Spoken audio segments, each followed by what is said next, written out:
सबसे पहले तो ईश्वर को बहुत बहुत धन्यवाद। पति परमेश्वर के रूप में ये मिले। अब जो चाहिए था एक हस्बैंड में, एक लाइफ पार्टनर में, वो सारे गुण मेरे हस्बैंड में है।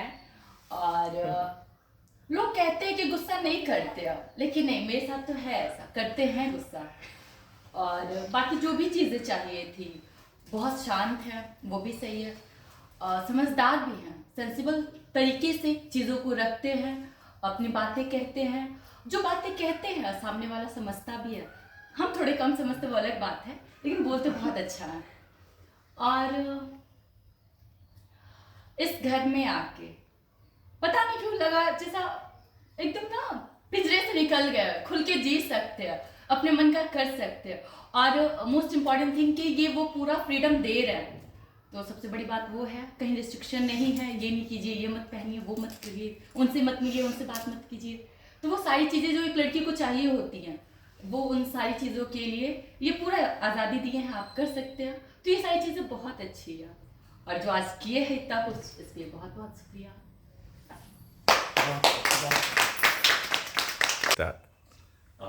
सबसे पहले ऊपर वाले का बहुत बहुत धन्यवाद कि एक लंबे अरसे के बाद मेरी धर्मपत्नी जी यहाँ आ पाई।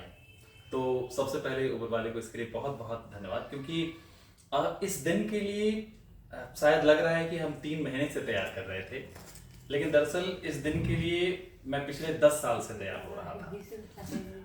10 साल से इसलिए मैं कह रहा हूँ क्योंकि मुझे याद है बहुत शुरुआती दौर पर जब मेरी मम्मा, जब हम लोग पहली बार कलकत्ता आए थे, और कलकत्ता आने के बाद मुझे याद है साल 2004 में मेरे फादर का ट्रांसफ़र फ्रॉम जमालपुर से कलकत्ता हुआ था। तो क्योंकि रेलवे में जॉब करते थे, तो उन दिनों जब वहाँ शिफ्ट हुए तो किराए के मकान में रहना पड़ा था। तो उस किराए के मकान में रहने के बाद जब मम्मा ने कहा था कि क्योंकि किराए के मकान में हर दूसरे साल इस घर को बदलना है, फिर दूसरे घर को बदलना है, फिर तीसरे घर में जाना है, तो मम्मा ने कहा था कि यार ऐसा मत करना, कि जब शादी करोगे ना तो इस बात का जरूर ध्यान रखना कि बीवी को अपने घर में लेकर के आना है। तो ऊपर वाले का शुक्रिया कि हम अपने धर्मपत्नी जी के लिए जो मैंने सोचा था उतने लंबे समय से, तो ऊपर वाले की कृपा से मैं पूरा कर पाया और अपनी वाइफ को अपने घर में उतार पाया हूँ मैं। तो इसके लिए ऊपर वाले को धन्यवाद। और क्योंकि जब हम कहते हैं कि हम जब कुछ सोचते हैं ना, तो साथ साथ आपकी दुआएं आपकी वाइफ की तरफ से उसी समय से काम करती हैं। तो हो सकता है कि हमारा मिलन इतने लंबे समय से नहीं हुआ, लेकिन ये मैं मानता हूं कि पिछले 10 सालों से कहीं ना कहीं इसकी दुआएं, इसकी प्रार्थनाएं, इसकी आशीष, और जो भी चीज मतलब शायद कभी भी ये सोचती होगी वो मुझ तक पहुंची, धीरे धीरे ही सही, लेकिन वो पहुंची है। तो इसके लिए बहुत बहुत धन्यवाद। दूसरी बात, आज की विशेष फीलिंग के लिए पहले तो आप लोगों को थैंक यू कि आपने आज के इस खास दिन को इतना स्पेशल बनाया, इतना स्पेसियस बनाया है।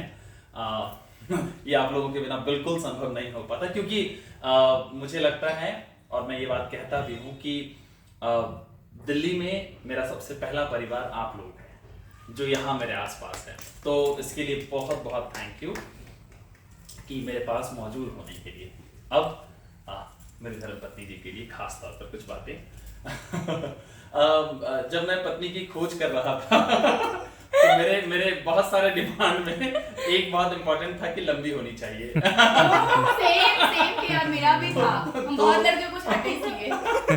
तो मुझे एक लंबी धर्मपत्नी मिली, इसके लिए बहुत बड़ी बात, बहुत अच्छा लगा मुझे।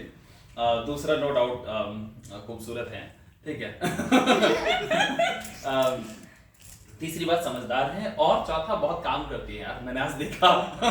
प्रूफ आज मिल गया फाइनली। तो बहुत जल्दी आज इनके आने के बाद मुझे एहसास हुआ कि मेरा घर भी घर जैसा है। वरना मुझे याद है ऋषि और बिट्टू जी को अच्छे से पता, आंटी को भी पता है कि ऐसे बस यहाँ पर एक बेड पे यूं ही पड़े रहते थे सारा दिन, कोई दिक्कत नहीं है। तो आज मुझे लगा कि मतलब इतना खूबसूरत कैसे हो सकता है घर। तो थैंक्स टू माय वाइफ। तो बहुत सारी चीजें हैं जिसके लिए ऊपर वाले को धन्यवाद होगा, लेकिन सबसे पहले कि फाइनली हम लोग एक हो पाए, हमारा विवाह हो पाया, हम लोग जुड़ पाए, इसके लिए धन्यवाद। तो थैंक यू सो मच।